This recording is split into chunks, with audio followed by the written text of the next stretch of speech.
जय हिंद मित्रांनो संपूर्ण राज्यामध्ये जवळपास 17,000 पदाची पोलीस भरती चालू आहे। भरपूर ठिकाणी असं आहे की त्या ठिकाणी ग्राउंड कंप्लीट झालेलं आहे आणि मेरिट सुद्धा लागलेली आहे। सर्वजण वाट बघत होते ते मुंबईचं कधीपर्यंत चालू होईल, पावसाळ्यामुळे पुढे ढकललं जाईल का आता सुरू होईल याबद्दल सुद्धा चर्चा चालू होती। आणि आता पोलीस भरती संदर्भात मैदानी चाचणी संदर्भात मुंबईला 3 ठिकाणी ग्राउंडचं नियोजन केलेलं आहे। तर या ग्राउंड बद्दल संपूर्ण माहिती आपण घेणार आहोत। कसा ग्राउंड आहे, तुम्हाला कसं पळायचं आहे, 1600 मीटर असेल, 800 मीटर असेल किंवा 100 मीटर असेल, त्यामुळे व्हिडिओ शेवटपर्यंत पाहत राहा आणि चॅनलवरती नवीन आला असाल तर सबस्क्राइब मात्र नक्कीच करून घ्या। तर पहा मित्रांनो, मुंबईसाठी 3 ठिकाणी ग्राउंडचं नियोजन झालेलं आहे। मुंबई पोलीस खास करून एक मुंबई युनिव्हर्सिटी, ठीक आहे, मरीन लाईन या ठिकाणी होणार आहे। दुसरं म्हणजे Sai sports club complex Kandivali या ठिकाणी होणार आहे। म्हणजे पहिला ग्राउंड आहे मुंबईचं, इथं होणार आहे मुंबई युनिव्हर्सिटीला मरीन लाईनला। दुसरा ग्राउंड कांदिवलीला होणार आहे आणि तिसरा जो ग्राउंड आहे ते होणार आहे रेल्वेला, ठीक आहे, रेल्वे पोलीस घाटकोपर या ठिकाणी। बघा आता तिन्ही ग्राउंड जे आहेत ते मुलांसाठी फायदेशीर आहेत। आता फायदेशीर कसं त्याबद्दल पण बोलूया। आता आपण पाहिलं की 3 ग्राउंड आपल्याला फिक्स झालेले मुंबईचे, मुंबईसाठी ओके, हे 3 ग्राउंड फिक्स झालेत मुंबईसाठी। आता आपण पुढे पाहणार आहोत ग्राउंडचं कसं आहे ते तुम्हाला पण दाखवणार आहे मी, ठीक आहे, चला बघूया। तर बघा मित्रांनो, हे ग्राउंड आहेत, सिंथेटिक ग्राउंड आहेत, तुम्ही या ठिकाणी सुद्धा बघू शकतात, या ठिकाणी सुद्धा बघू शकतात। हे बघा अशा पद्धतीने ग्राउंड आहे। त्याच्यामुळे मला वाटतं पोलीस भरतीला आतापर्यंत जे काय आहे, जे काही ट्रॅक आहे, हे 400 मीटरचा ट्रॅक आहे आणि भरपूर मुलांसाठी हा फायदेशीर ग्राउंड आहे, कारण प्रॉपर ग्राउंड आहे।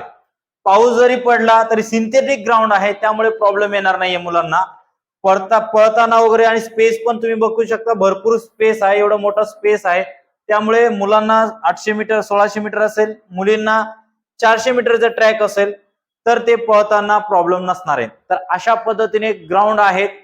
कुठे कुठे आहेत तर घाटकोपरचा पण ग्राउंड आहे, त्याच्यानंतर साई स्पोर्ट्स क्लब कांदिवली या ठिकाणीचा पण ग्राउंड आहे आणि त्याच्यानंतर मुंबई युनिव्हर्सिटीचा सुद्धा ग्राउंड आहे। तिन्ही ग्राउंड पण अतिशय उत्तम ग्राउंड आहेत आणि मला वाटतं पोलीस भरतीसाठी हे खूप चांगले आहेत। आता हे जे ग्राउंड आहे तर त्याच्यावरती प्रॅक्टिस कशा पद्धतीने करायचं बघा।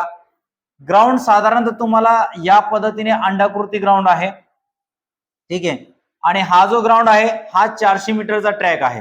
कितीचा आहे? 400 मीटरचा। अशा पद्धतीने अंडाकृती ग्राउंड आहे, त्यामुळे मुलांना या ठिकाणी होणार आहे फायदाच होणार आहे, नुकसान नाहीये। आता यामध्ये काय होणार, जे मुली असणार त्यांना कमीत कमी 2 राऊंड असणार आहे 400 मीटरचा, आणि जे मुलं असतील त्यांना 4 राऊंड असणार आहे 400 मीटरचा। म्हणून आता तुम्ही प्रॅक्टिस करताना सुद्धा अशा पद्धतीने प्रॅक्टिस करा, जेणेकरून तुम्हाला भरतीसाठी याचा फायदा होईल आणि तुम्हाला एक 400 चे 4 राऊंड मध्ये तुमचं ऍव्हरेज किती निघतं त्या पद्धतीने तुम्हाला आता प्रॅक्टिस करायची आहे।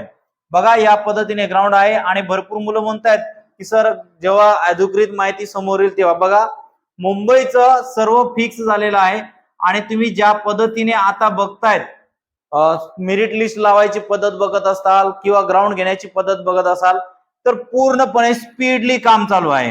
कसं काम चालू आहे? एकदम स्पीड मध्ये काम चालू आहे, जेणेकरून लवकरात लवकर ही भरती प्रक्रिया कंप्लीट करणार। आता जर आपण बघितलं तर एकदम स्पीड मध्ये काम चालू आहे। तुम्ही मेरिट लिस्ट बघत असाल, जालन्याची मेरिट लिस्ट लागली, नाशिकची लागली, अमरावतीची लागली, भरपूर ठिकाणची ज्या ज्या ठिकाणी मैदानी चाचणी कंप्लीट झाली त्या त्या ठिकाणी मेरिट लागलेली आहे। आता प्रश्न पडला होता फक्त मुंबईलाच, मुंबईसाठी ग्राउंड कसं चॉईस करायचं हा प्रश्न होता। आता यापैकी 3 ग्राउंड या ठिकाणी चॉईस झालेले आहेत की बाबा या तिन्ही ठिकाणी मैदानी चाचणीचं नियोजन आहे, संपूर्ण तयारी आहे। ओके, आता या 3 ग्राउंड पैकी 2 ग्राउंड जे आहे ते मुलांसाठी असणार आहे आणि याच्यातला जो 1 ग्राउंड आहे हा मुलींसाठी असणार आहे। म्हणजे मित्रांनो, मुलींचं आणि मुलांचं ग्राउंड काय असणार आहे, सोबतच सुरू होणार आहे। आता त्यांचं टार्गेट आहे कमीत कमी एका दिवसाला 3000 मुली तरी ग्राउंड कंप्लीट घेणार, आणि दुसरं म्हणजे मुलांच्या बाबतीत टार्गेट आहे कमीत कमी 7000 मुलं एका वेळेस ग्राउंड कंप्लीट करतील, म्हणजे 7,000 म्हणजे कुठं 2 ठिकाणची मैदान मिळून असं नियोजन आहे. ठीक आहे. आता तुम्ही म्हणाल सर याच्यामध्ये ड्रायव्हरचं पहिले होईल का शिपाईचं पहिलं होईल?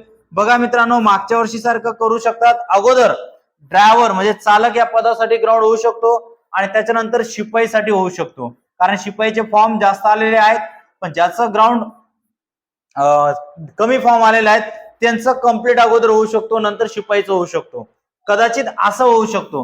मग यांचं कंप्लीट झाल्यानंतर एकदा शिपाईचं होईल. अशा पद्धतीने मित्रांनो मुंबईचं ग्राउंड सुरू होणार आहे आणि साधारणपणे तुम्हाला मागाशी पण सांगितलं होतं मी की साधारणपणे 7 ते 9 जुलै पासून ग्राउंडला सुरुवात होणार आहे. होऊ शकतं याच्यामध्ये थोडाफार बदल होऊ शकतो मित्र, असं नाही की तारीख सांगितली मग त्या तारखेला फिक्स. कसं आहे, कोणताही काम असेल ह्याला मागे पुढे दिवस लागतातच, पण ज्या पद्धतीने स्पीड मध्ये आताचं काम चालू आहे त्या पद्धतीने मुंबईचं सुद्धा लवकरात लवकर ग्राउंड लावणार आणि संपवणार सुद्धा. त्यामुळे तुम्ही तयारीत राहायचंय.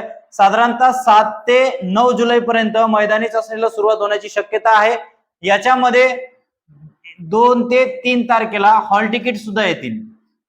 ओके, ग्राउंडचा हॉल तिकीट सुद्धा येतील. आता काम चालू आहे, चॉईस झालेले आहेत, 3 ग्राउंड आहेत, अतिशय उत्तम ग्राउंड आहे. तुम्हाला 100% याच्या ग्राउंड मध्ये फायदा होईल आणि रोडवर पळण्यापेक्षा या गोल्ड राऊंड मध्ये सिंथेटिक ग्राउंड वरती पळलेलं कधी पण चांगलं राहील, कारण तुम्हाला इंजुरी होणार नाही. 100 मीटरला सुद्धा अतिशय उत्तम ग्राउंड आहे, त्यामुळे प्रत्येक इव्हेंट तुम्हाला इथं चांगले होऊ शकतात. आता फक्त प्रश्न राहिला आहे गोळाफेकचा. या गोळाफेकसाठी ग्राउंड बनवणं कशा पद्धतीने बनवणार किंवा पाऊस आला तर काय केलं जाईल, तर याबद्दल फक्त एक कन्फ्युजन राहिलेला आहे गोळाफेकचा. बाकी 100 मीटर असेल, 1600 असेल किंवा 800 असेल यांचा काही प्रॉब्लेम नाही. आता हे 2 प्रश्न सोडलेले आहेत, फक्त आता एक गोळाफेकचा प्रश्न राहिलेला आहे. तो जर सुटला तर लवकरच मुंबईचं सुद्धा ग्राउंड चालू होऊन जाणार आहे. तर बघा मित्रांनो, अशा पद्धतीने इम्पॉर्टंट माहिती होती, नक्कीच आपल्या मित्रांमध्ये शेअर करा. चला तर मित्रांनो, पुढच्या व्हिडिओमध्ये भेटूया. तोपर्यंत जय हिंद.